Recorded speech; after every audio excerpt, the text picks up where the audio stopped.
let's have one of these candies. Let's have this one. This is a Tootsie Roll Fruit Chew in the flavor lemon. If you didn't know, Tootsie Roll has like other flavors. My favorite one is the vanilla Tootsie Roll. Oh my gosh. Like the best candy.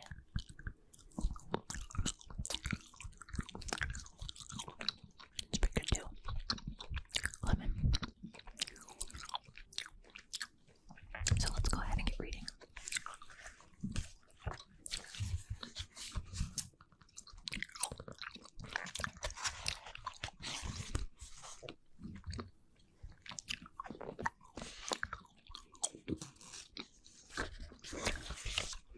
We're going to skip the introduction. Part 1. Accessing the power of noun.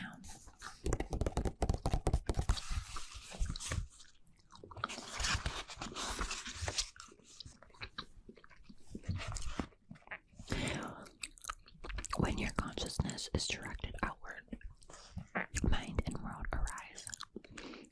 When it is directed inward, it realizes its own source and returns home into the unmanifested.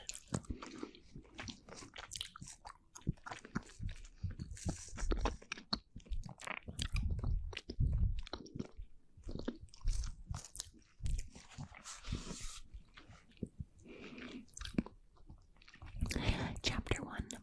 Being and Enlightenment. There is an eternal, ever-present, one life beyond the myriad forms of life that are subject to the birth and death. Many people use the word God to describe it. I often call it being.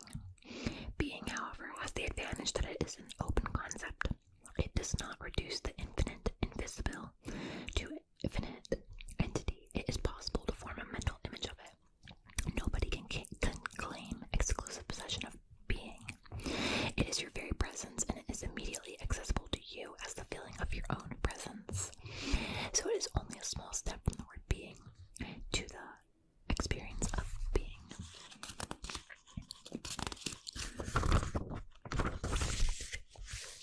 Being is not only beyond, but also deep within every form, as its innermost, invisible, and indestructible. This means that it is accessible to you now as your own deepest self, your true nature. But don't seek to grasp it with your mind. Don't try to understand it. You can know it only when the mind is still. When you are present, when your attention is fully and intensely in the now. Being can be felt, but it can never be understood mentally. To regain awareness of being and to abide in that state of feeling realization is enlightenment. The word enlightenment conjures up the idea of the superhuman accomplishment, and the ego like to keep it in that way, but it is simply your natural state of felt oneness with being. It is a state of connectedness with something immeasurable, indestructible, something that almost paradoxically is essentially you and yet much greater than you. It is finding your true nature beyond name and form. The inability to feel this connectiveness gives rise to the illusion of separation from yourself and from the world around you. You then perceive yourself consciously or unconsciously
soy, lecithin, artificial and natural flavors.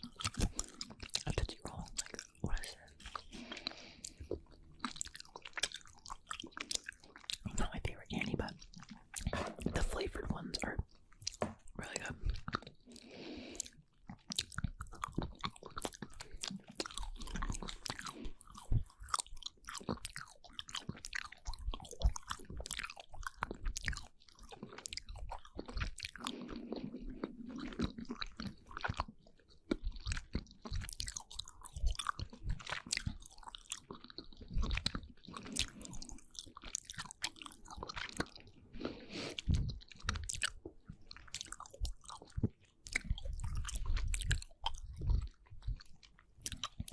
The greatest obstacle to experiencing the reality of your connectedness is identification with your mind, which causes thought to become compulsive.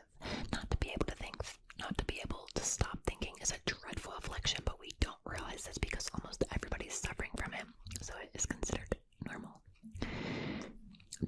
This incessant mental noise prevents you from finding the realm of the inner stillness that is inseparable from being. It also creates a false mind-made self that casts a shadow of fear and suffering. Identification with your mind creates an opaque screen of concepts, labels, images, words, and judgments, and definitions that block all true relationship. It becomes between you and yourself, between you and your fellow man and woman, between you and nature, between you and God. It is the screen of thought that creates the illusion of separateness, the illusion that there is you and a totally separate other. You then forget the essential fact that underneath the level of physical appearances and separate forms, you are the one with all that is. The mind is a superb instrument if used rightly. Used wrongly, however, it can become very destructive. To put it more accurately, it is not so much that you use your mind wrongly. You usually don't use it at all. It uses you. Ain't that the truth? This is the disease. You believe that you are your mind. This is the delusion. The instrument has taken you over. This book is just so powerful. It says exactly what you're like thinking in your head, but can never put into words. I don't know. It's almost as if you are possessed without knowing it, and you take the possessing entity to be yourself. You think it's you, but it's just your thoughts. Like, it's crazy. The beginning of freedom is the realization that you are not the possessing entity. The thinker, knowing this, enables you to observe the entity. The moment you start watching the thinker, a higher level of consciousness becomes activated. Freeing yourself from your mind. The good news is that you can free yourself from your mind. This is only true liberation. You can take the first step right now.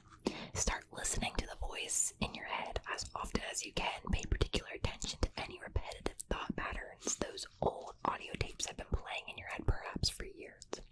This is what I mean by watching the thinker, which is another way of saying listen to the voice in your head. Be there as the witnessing presence. When you listen to that voice, listen to it impartially.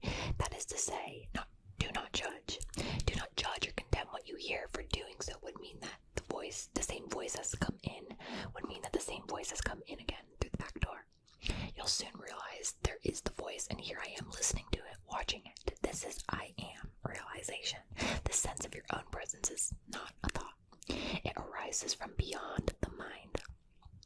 So when you listen to a thought, you're aware not only of the thought, but also of yourself as the witness of the thought. A new dimension of consciousness has come in.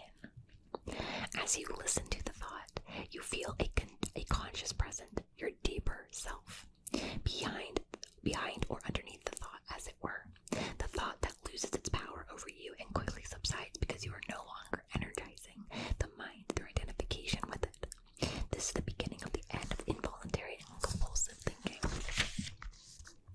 When a thought subsides, you experience a continuity in the mental stream, a gap of no mind. At first, the gap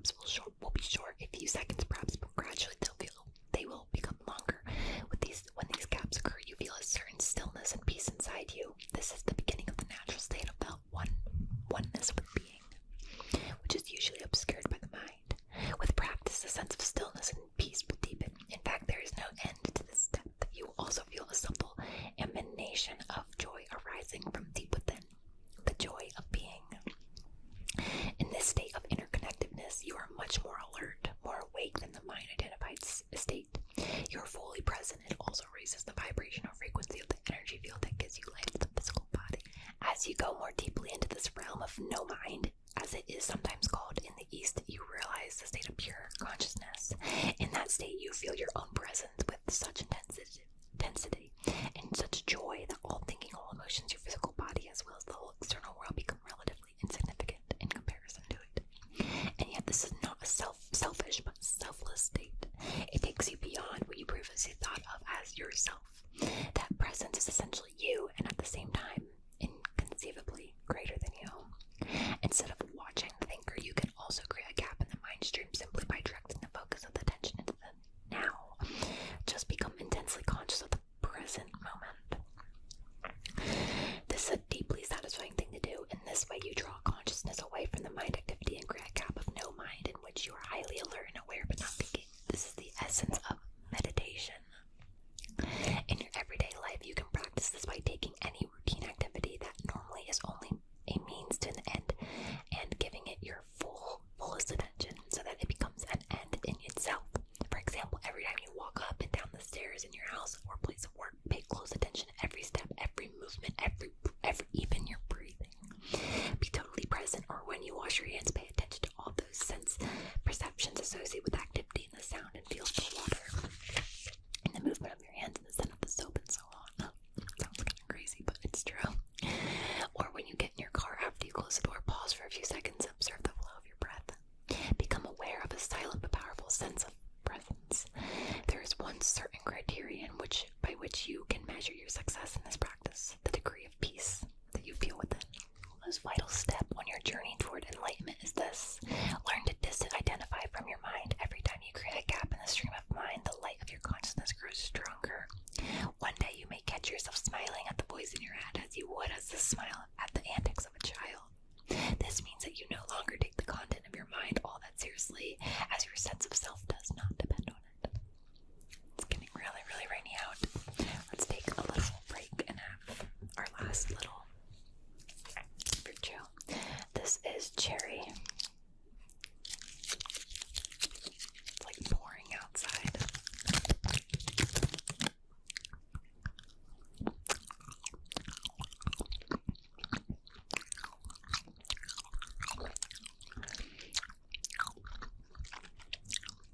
Cherry is an interesting flavor for a Tootsie Roll, but it is good.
As you grow up, you form a mental image of who you are based on your personal and cultural conditioning.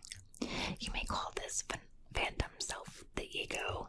It consists of mind activity and can only be kept going through constant thinking. The term ego means different things to different people, but when I use it here, it means a false self, created by unconscious identification with the mind. To the ego, the present moment hardly exists, only past and future are considered important. This is the total reversal of the truth accounts for the fact that in the ego mode, the mind is so dysfunctional, it is always concerned with keeping the past alive, because without it, who are you? It constantly projects itself into the future to ensure its continued survival and to seek some kind of release or fulfillment there. It says, one day when this, that, or the other happens, I am going to be okay, happy, at peace, whatever it may be. Even when the ego seems to be concerned with the present, it is not the present that it sees. It misperceives it completely because it looks at it through the eyes of the past, or it reduces the present to a means and an end that always lies in the mind-projected future. Observe your mind and you'll see that this is how it works. The present moment holds the key to liberation, but you cannot find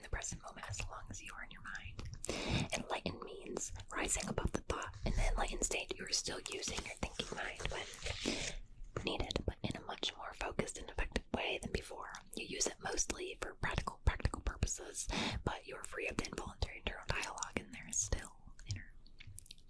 When you do use your mind, and particularly when a creative solution is needed, you oscillate every few minutes or so between thought and stillness, between mind and no mind. No mind is a consciousness without thought. Only in that way is it possible to think creatively, because only in that way does thought have any real power. Thought alone, when it is no longer connected with that much vaster realm of consciousness, quickly becomes barren, insane, destructive. Emotion, the body's reaction to your mind. Mind, in the way I use the word, is not just thought. It includes your emotions as well as your unconscious, mental, emotional, reactive patterns. Emotion arises at the place where your mind and body meet. It is the body's reaction to your mind, or you might say a reflection of your mind in the body. The more you are identified with your thinking, your likes and dislikes, judgments and interpretations, which is to say the less present you are as watching the consciousness, the stronger the emotional energy charge will be, whether you are aware of it or not. If you cannot feel your emotions, if you are cut off from them, you will eventually experience them on a purely physical level as a physical problem or symptom. If you have difficulty feeling your emotions, start by focusing attention on the inner energy field of your body. Feel the body from within. This is also put you in touch with your emotions. If you really want to know your mind, the body will always give you a truthful reflection. So look at the emotion, or rather feel it in your body. If there's an apparent conflict between them and the thought, it will be the lie, and the emotion will be the truth. Not the ultimate truth of who you are, but the relative truth of your state of mind at that time. You may not yet be able to bring your unconsciousness mind activity into awareness of the thoughts, but it will always be reflected in the body as emotion, and of this you can become aware. To watch an emotion in this is basically the same as listening or watching a thought, which I described earlier. The only difference is that while a thought is in your head, an emotion has a strong physical component, and so is primarily felt